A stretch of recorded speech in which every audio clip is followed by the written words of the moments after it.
Good morning, good evening, good night. We've been all around the world, and I seen Debbie in the corner being like, "You can't hear you," so thank you, Debbie.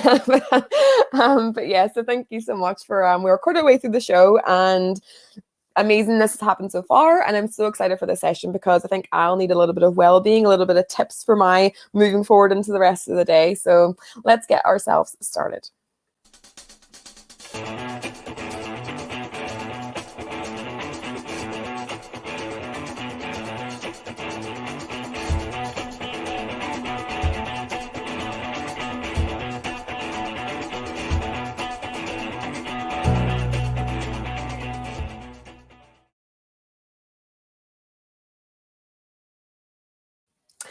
Hello. So like I said, we are a quarter way through the 12-hour day of learning, but you might be joining in and catching up. You might be joining in later. So this is our fourth session. I'm so excited to be part of this today. So just want to let you know a little bit about Conquest if you're only joining in for the first time, and a little bit more about Empathetic Educators. So you have a Conquest guide that you can follow along. There's lots of missions in there, lots of things that you can take away and join in with.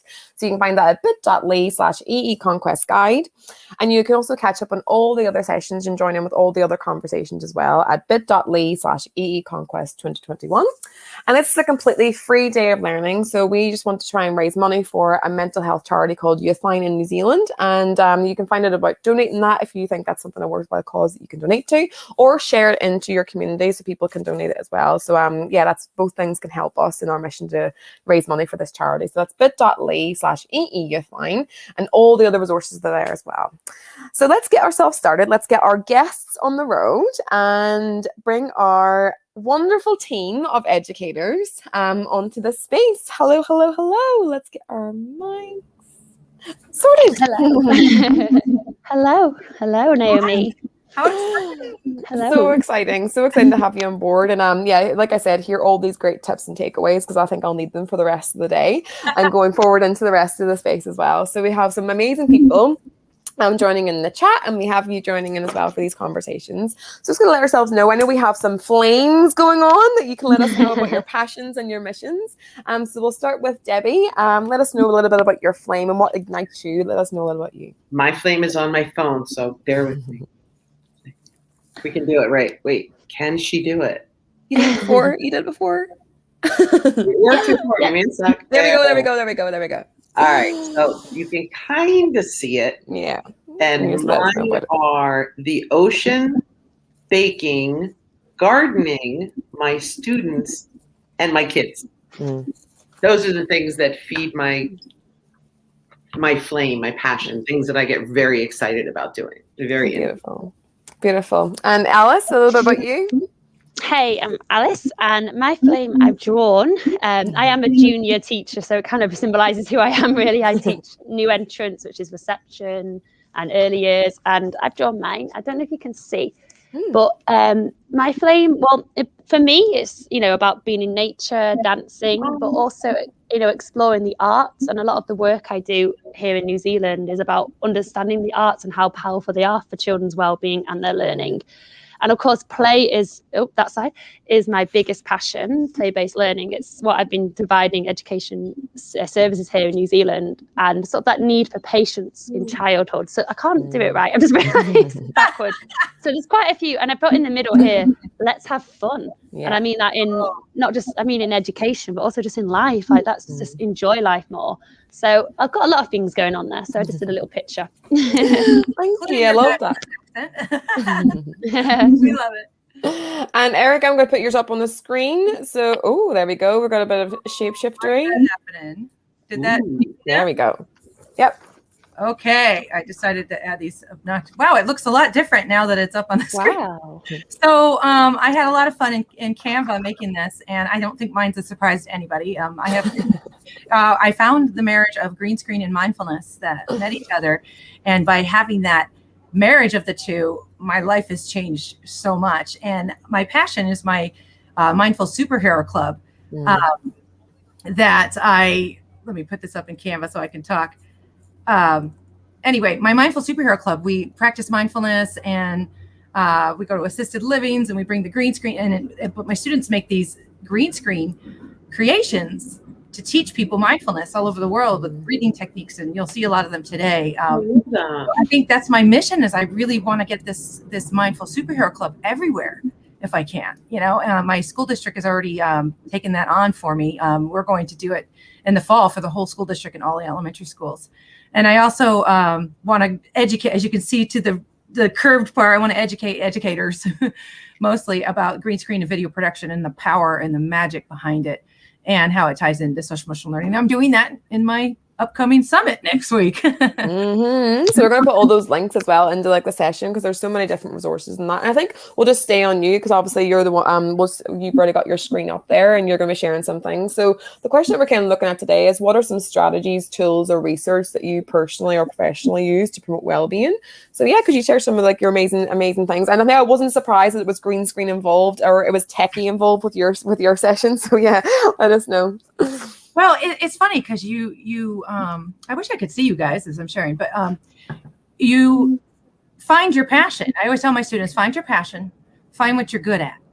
What do you love? What are you good at? And wait a minute, Sarah, Erica, if you go back into the session, I think you should be able to see us. Oh, there you are. No, because you're sharing. You should be able to still.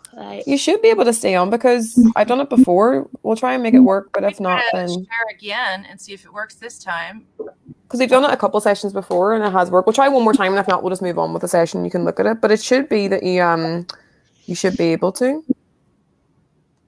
Yeah, I don't know why I'm settling. Okay, that's fine. You can just go back and do your. I just won't look at you.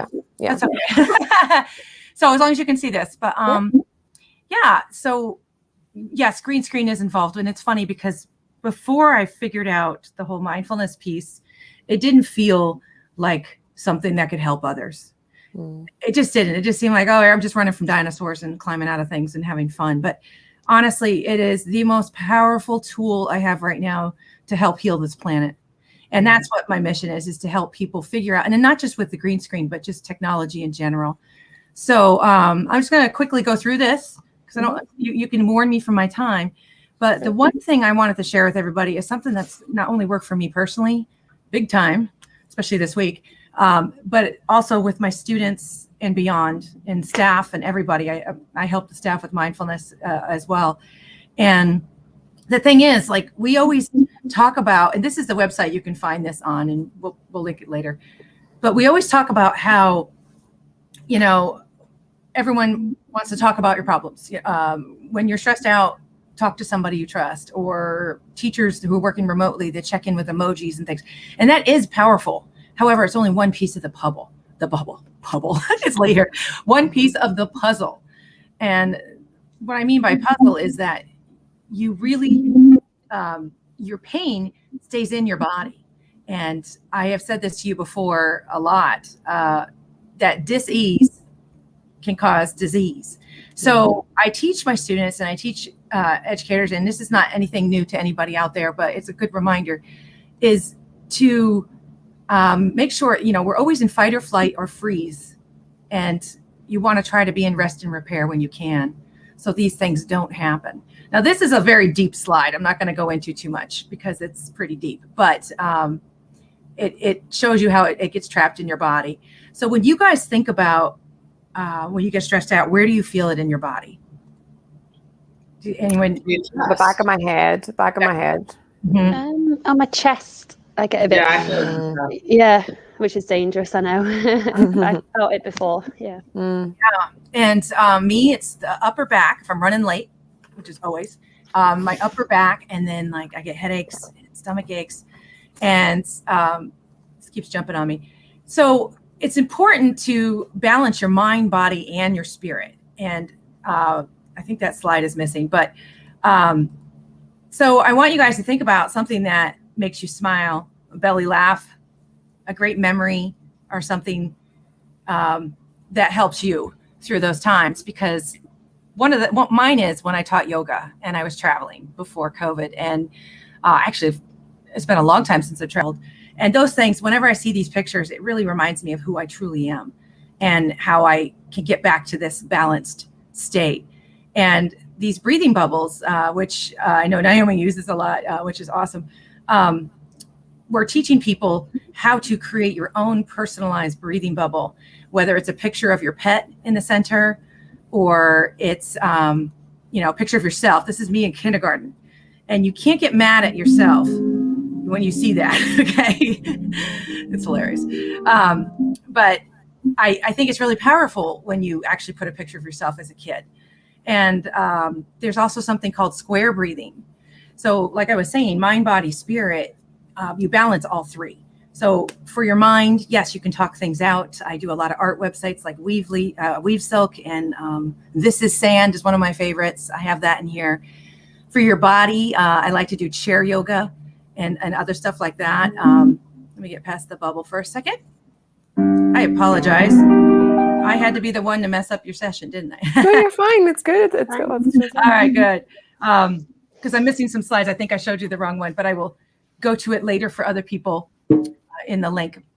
But anyway, the point is mind, body, spirit. So for me, when I try to balance my mind, my body, and my spirit, I laugh when I see cat gifs. Cat gifs kill me every time. And so that's the one I want to show you. What is it that makes you guys belly laugh? Like, what do you look at and you're like, I can't stop laughing? Any of those little animal memes make me laugh. When they have the animals saying something, laugh out or loud. Kids crack me up whenever like they're doing like something to their brothers and sisters. I'm like crying, laughing at that. I love that. Yeah, definitely. Oh, exactly. And it's what it does is it takes you from that, Abraham. Gosh, my brain's not working tonight. Abraham Hicks. She has her energy scale. And that's the slide I was looking for. And basically, if you're down, I always tell people if you're worried about the future, or if you're worried or having anxiety and just the what ifs are what's going to happen, you're living in the future. And if you're feeling despair, depression, shame, guilt, shoulda, coulda, woulda, you're living in the past. So I try to use all these strategies for mind, body, and spirit. Not only do I ask my students how they are, we also get up and dance. And then we'll do something to make us laugh. And we do this throughout the lesson, especially remotely. So what I have made in Wakelet is a mind, body, spirit vault. And I'm encouraging people to do that because sometimes you can't find that funny cat gif. You can't find it, And so what I've done in here is ways to calm my mind. I have my art websites. I have some chair yoga and restorative yoga in here that I love to go to. I have my binaural beats. I have my breathing techniques. And then, of course, my favorite, the spirit one. And then we're going to try a technique together real quickly so I can move on to you fabulous people. But some of these are just a riot. I don't know if you've ever seen Morty the Misfit. Morty the Misfit's just a dog who walks funny, and he's a rescue dog. That's what I'm talking about. But it's a story behind it. It's so silly. It's great.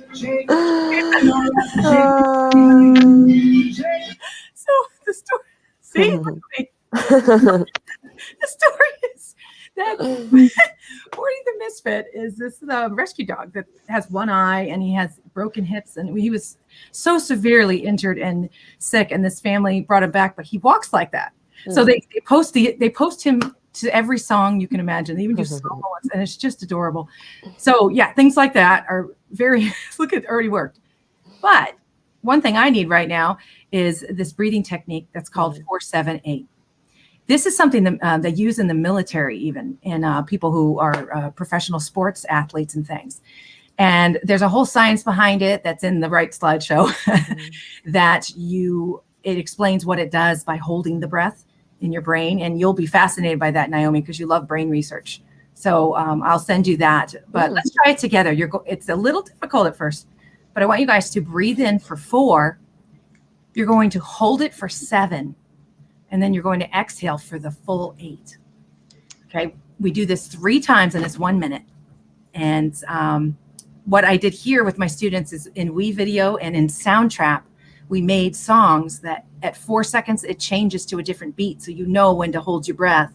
And then when it comes to the end of the 7 is a different beat. And then you'll see. Okay. So let's try it out. Wish I could see it. Here we go. 3 times.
Okay. How do you feel?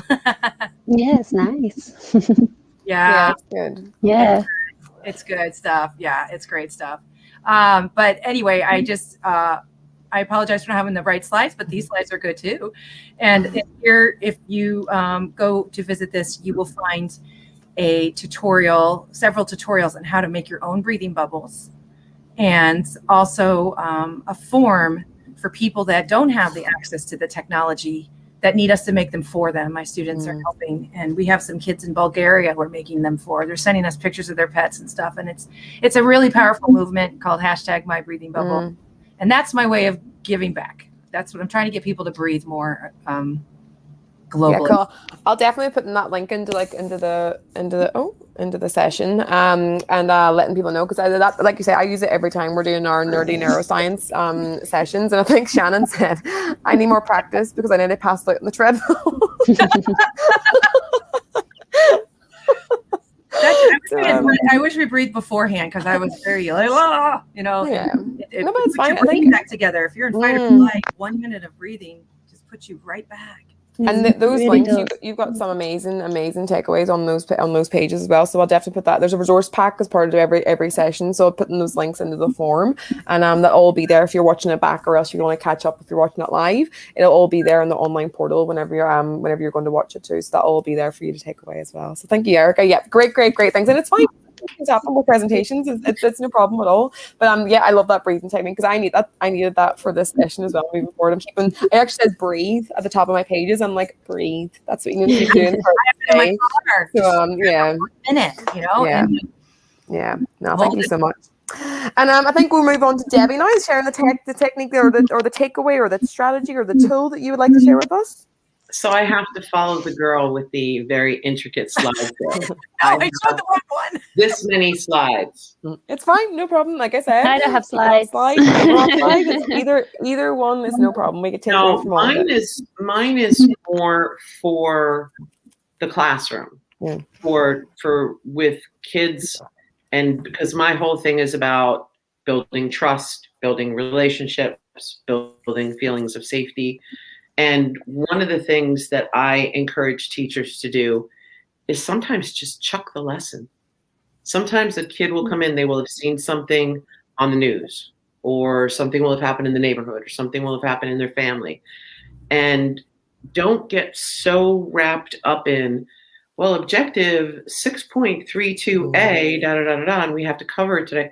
Let it go. Because by sitting there and talking about, this is what happened, and this is scary, and this is what you can do, and this is what we can't control, and how are you feeling? And maybe now I can add some breathing things. Thank you, Erica. But by doing that, kids are, just as she so correctly said, you're in fight, flight, or freeze all the time. That's just the way you are. And it is also a scientific fact that a brain under stress cannot acquire new knowledge, because it's busy trying to figure out how to be safe. So by having conversations that have nothing to do with academics at all, and creating that atmosphere where kids feel safe and, most importantly, heard. You know, you're not, okay, here she goes, da, da, da, da, da, da. No, by creating that atmosphere where kids feel heard and safe and respected and cared about and important, you may have lost 35 minutes of lesson, but you will gain that back in spades so much further on. And that's my big thing, is don't hang on to that lesson so tightly, because some of the most important lessons for the kids to learn aren't in an objective. They aren't in a book. They aren't in some idea. They're just in, I hear you. You're going to be okay. I'm here to help you. You're safe. And I think that goes for parents as well, that you may be sitting down and it's like, okay, well, we're going to clean the garage today, and then we're going to mow the lawn, and we're going to pull the weeds. And so starts talking about his friend Johnny, who watched the dog get run over by a car, and what if that happens to our dog, and da-da-da. Forget the garage. Just talk. Like the connection. There's so much electronic influence on kids now, and technology can be a wonderful thing. It really can. But a lot of what's missing is the conversation. And I found, especially, I've been in middle school. I'm about to move to second grade, but I've been in middle school the last 8 years. And having a conversation is really hard for a lot of kids because they have to put their phone down and they have to look at you. And so every opportunity you can have to have a conversation, have it. That's my big tip. I think that's what Ken Morrison says, but worth repeating. Kids or adults don't learn when they are wondering if they're safe, and I think it is. I think it does sound like oh, we should know that, but actually it's such a big good thing to remind ourselves daily. Is like actually some of the learners are in different spaces. I think for me that's why I'm so interested in neuroscience, because being involved in how learners were, so like every day there's something going on for them. Every day there's something else they were bringing to the table that wasn't just can you add 2 + 2. There were so many different strategies, and I think like you say, like validating their experience is such a big thing. It's like yes, we have to move on sometimes, but actually sometimes sometimes in the classroom you can't just stop the whole session for one learner doing one thing, but validating them and saying, okay, we'll make a space for you, this is the time, and I will come back and we will talk about this and we will understand it, and like knowing that you will understand them as well is a really big part of it too. Have a parking lot. I was in elementary for 28 years. I've spent the last 8 in middle school. And in elementary school, I had, just like we've all had in our workshops, a parking lot. So somebody wanted to tell me something, and it wasn't anything tragic or do we really need to stop? You know what? Go grab a sticky and put it in the parking lot. Yeah. And then I'll remember, because you always forget. So I just put it on that sticky, and then I can come back and say, oh, what was that you were telling me about? Oh my God. Then I can do it.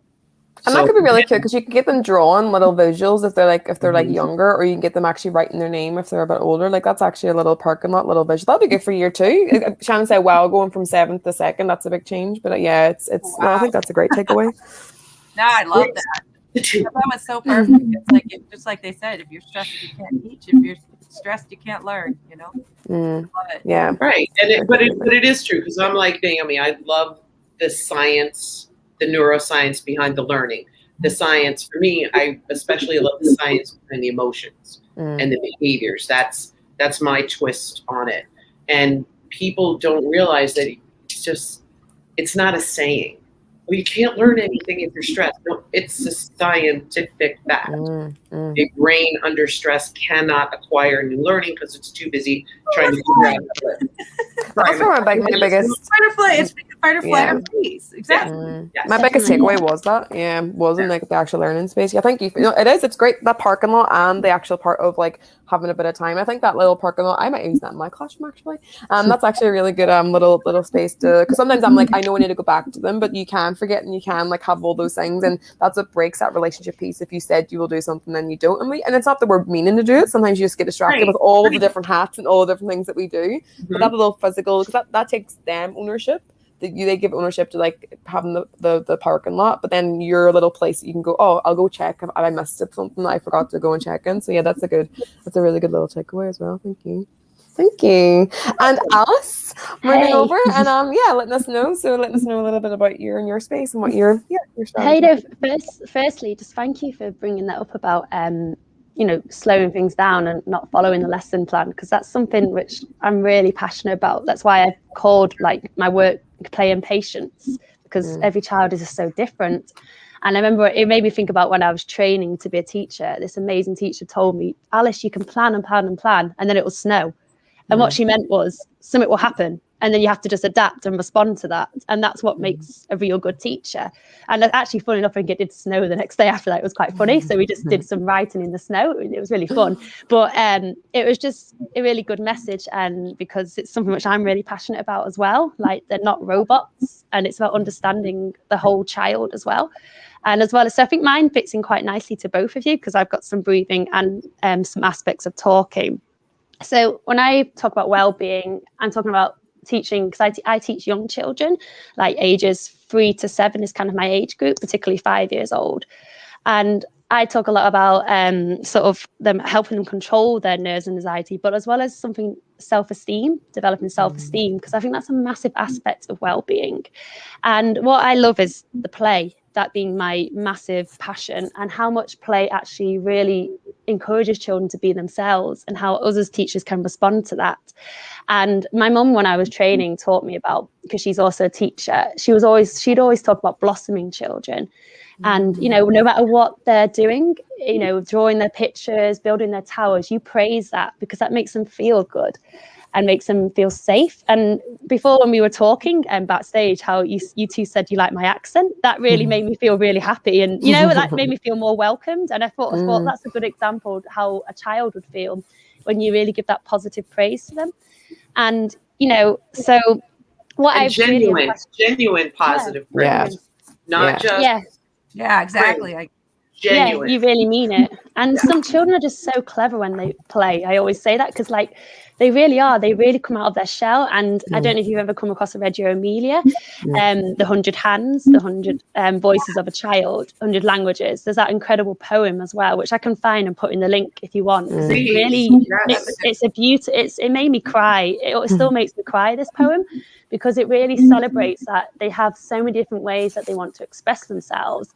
And that's how we need to see them. They've got all these magical ways in the classroom, whether it's through their art, through their dancing, through their drawing. So one thing I love to do is, first I do a bit of breathing with children. Say they've been playing, and I often tell children their brain's a bit like a beehive, and it's always buzzing, it's always making connections. You know, we were talking about before of it being busy. And sometimes we just need time where we just sit together in a lovely shared circle and we just talk, which I know you were talking about, Debbie. We're talking. So, and when they've been playing, they're tired from playing. That's that, you know, as Piaget said, play is their work, because they're really busy thinking. They're making all these powerful connections in their brain. And it's so amazing sometimes to sit in a circle and just reflect about it. And through those circle times, you can really value and praise them as well. And I often do that a lot. So I really recommend this book, by the way, called The Whole Brain Child by Daniel J. Siegel and Tina Payne Bryson, because they talk, it's a really good book to understand brain development. And it also talks about this need for teaching children to reflect, because then they hold on to that memory more in their hippocampus, which is the big memory headquarters in the brain for memories. And so I just think, for me, circle time is such a powerful way to do that as a class. I know I'd sit there with my 5-year-olds, and we do it all the time. I'd start with some animal breathing to sort of, you know, because they've been busy playing, they've had all this energy, all this amazing learning, just to bring it down. And then so I try and link it to animals, my breathing. So I'd have like an elephant's trunk where we go and breathe out. Whatever go. So you just breathe out and breathe out.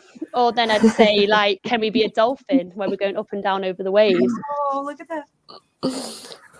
I love the dolphin. I like that one too. Just making it child friendly, you know, so, you know, because they love animals, children. I use a lot of animals in my practice, because it's children just are obsessed with animals. And I think that's beautiful. And then I've got, like, maybe we might walk around the room, and I'll say, can we walk like a turtle, nice and slowly? And just, you know, because a turtle doesn't rush. And sometimes it's nice to slow down and just take our time. And so I'll just find, like, and I had a little boy in my class a few weeks ago say, how about a butterfly? And with our wings. I love it. I'm so excited. I know, it's 5 years, you know, even I still do it as a, you know, I will sometimes be in my car doing an elephant trunk. There's a little 5-year-old in all of us. To calm me down. Like, I'll think of all these animals and it'll just help me. I know. So I'd start my little circle time doing some breathing first, just to sort of, you know, relax, take our time, let our brains just, you know, slow down and just think. And then I'd often get like a toy, like an animal, my little Chloe. Oh, that's cute. And we'd pass Chloe around the circle, and I'd say something simple like, what did you do in play today? Like, what did you make? And I just give them chances to talk about, oh, I played with I made a tower, blah, blah, blah, blah.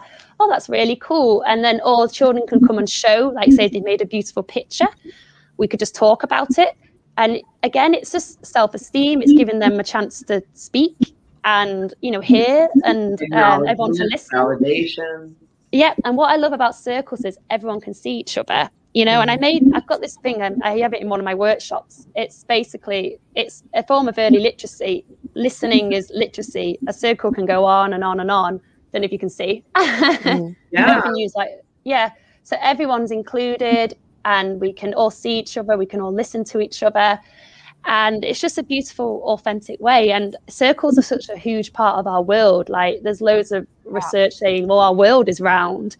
Our DNA, we have spirals which are round. You know, our fingerprints are round. We are all one I love big the way connection. none of the leaves are the same. Yeah, that's what I did. That no one in the circle is the same. None of the leaves are the same, but they can still make a circle. Exactly. Yeah. And everyone is listened to regardless, you know, we're all friends. And so I always use a lot of nature because I love nature. Like, it brings us these powerful messages, I think a lot of nature does. And so I just love circle time. So I just really want to share that, because I think it links to well-being in every single way in my, you know, and of course celebrating their learning through play being amazing thing as well. I'm dying to read that book now. I used to when I taught littles before, and we would travel through the hall, we would be clouds. Yes. We would be clouds walking through the hall. I love that you said make it kinesthetic. What we do for remote teaching when we were on lockdown is I'd put a bunch of different backgrounds, and for the kids we'd put skies. I'm like, okay, show me your best superhero. So they'd be to the side like this. What? So our breathing where we would float in the clouds. So yeah, that's great. But I think this other thing is so important, because I mean, how many of us have sat in a faculty meeting or even in a Zoom conference, and it's like, do I really have to sit here? I can't sit here anyway. Yeah. But we expect kids to do it. We expect kids to sit there, soldier still, 100% attention. I can't do it, and I'm an adult. Yeah. I think that's what's good, is like that's what Shannon said about like those little takeaways that Alice was sharing, like that kind of aesthetic part of that is like it's like even me now, I'm like, I'm gonna maybe do some breathing under the table whenever I'm like session 8 needing some elephant breathing. I'm gonna have to like do some, like or dolphin riding the waves. Dolphin, I love the waves. And then they're there walking around the room pretending to be a dolphin, but they're breathing, and because they're not, as we said, they're not designed to sit. You know, they're not supposed to sit still. So it's just helping. You can be a dolphin remotely. Yeah. It's so cute. No, it is like great takeaways. Thank you so much, team. It's really, really practical takeaways. I think that's what we need, is like as teachers, we need to be able to go, right, okay, this is like tomorrow I can bring that in. But I love what you just shared. All of it is takeaway, and that's why I said personally and professionally, because everything I've learned about what I can bring into the classroom has helped me in my own well-being and my own self and my own as teachers, and looking after a teacher's self is actually going to help us look after the learner's self too. So yeah, thank you so much for your sharing your takeaways and letting us know. And I'll put the links. I put some links in. So I've shared Erica's things, and I've shared the book that Alice let us know. But just before we leave, just let people know where they can find you, and know what, like, just a little bit more. I'm going to take away the front parts so people can that you know, there's nothing there. So just let people know where they can find you, and let them know where you can, what you're doing in your space in the world too. So Erica, let people know what's going on for you. Oh, okay. Oh, we're sharing. Okay. I am you can find me at greenscreengal.com, which right now is greenscreensummit.com. It's all combined. I am hosting the very first Green Screen Summit, not just a Green Screen Summit, starting next Wednesday. If I can pull this off, you'll learn on the website. It's many, many things you would learn there. But the thing I'm teaching is social emotional learning and how to incorporate media. But that's where you can find me, or in Twitter, Green Screen Gal. It's kind of a theme. Yeah, your links are all below in the session on YouTube, and I've put it into all the sessions as well. But it will be part of the thing. But yeah, it's just good to know, let people know too. Yeah. So Debbie, what do you where can we find you? You can find me on Twitter at Ocean Teacher D.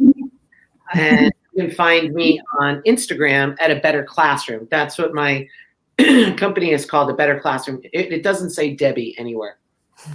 That's. I think it was probably like our 10th interaction whenever I realized what your name actually was. I was like, my name is A Better Classroom. Yeah, bad planning on my part. But I'm on Instagram, A Better Classroom. I'm on A Better Classroom on Twitter. My actual @ is Ocean Teacher D, and of course my webpage of abetterclassroom.org. Beautiful. Thank you so much for all your takeaways. And Alice? Hey, yeah, you can find me on LinkedIn. Just Alice Ball. It's quite easy. Yeah, I'm on LinkedIn. And then I don't actually use Instagram. I have an Instagram, but I don't actually use it. But I use Facebook quite a lot. And my company name is Play Led Places. I think it's in the it's in there, Naomi. Yeah. And I'm on Facebook, and so that's a really good way to keep getting in touch with me as well. And it'd be great to keep in touch with Debbie and Erica as well, because it sounds great what you're doing. So yeah, no, please. Those ideas for my littles next year. I'm so excited. Really great takeaways, and I'm excited to collaborate because I'm going back to New Zealand, and me and Alice are going to take over the world in New Zealand. So I'm from Manchester, but I live in New Zealand. I forgot to say that actually. That'd be good to connect. Let's go, Deb. I've never been to New Zealand. I think I might have the Conquest physical conference next year in New Zealand. If all the world gets better, then maybe we can do it in New Zealand or somewhere around. And all the presenters will be flown free of charge on your private jet. Yes, let's make that happen. Let's dream big, Debbie. Let's dream big. Start saving now. Let's do it. Thank you so much for all your wonderful takeaways, and letting us know all about the things that you're working on. And amazing for you. Thank you, Ken and Lauren. Ken, thank you everyone for coming on board. So great to have all the chat and great to have all the takeaways. And thank you for planning all of this, because this is quite an undertaking and it's very impressive. And I'm looking forward to learning. Like, I've learned from the other two people here who I'm already connected with. So I can only imagine how much more I and everybody else are going to learn today. And it's because of you. So thank you. Well, you can find it exactly what you said about like the all the different takeaways is on bit.ly/Conquest 2021. And like you say, all the people that we are connecting with and all those things are all going to be on there. So I'm just so grateful to have all you guys to be able to tap into and share and be part of this. So if you did like what you heard, and we've been way more stuff on YouTube and way more stuff on there, so you can subscribe as well if you're joining YouTube. And next session coming up next is our session with these three amazing people talking all about podcasting. So you can find that at bit.ly/EEConquest05. So you can come over there and join in with the conversation. So I am so proud and I'm so grateful. That's another one ticked off that went okay. Yay! Dave Pepper in the summit. Well done. Thank you so much, Naomi. Thank you. Take a photograph of all of us all together with the okay, let me get my hair right. Beautiful, beautiful, beautiful. Well, that's the end of our session, and we will talk to you guys soon and connect beyond this as well. So thank you. Bye, team. Thanks, Naomi. Well done, by the way. Bye, thanks, girls. Thank you.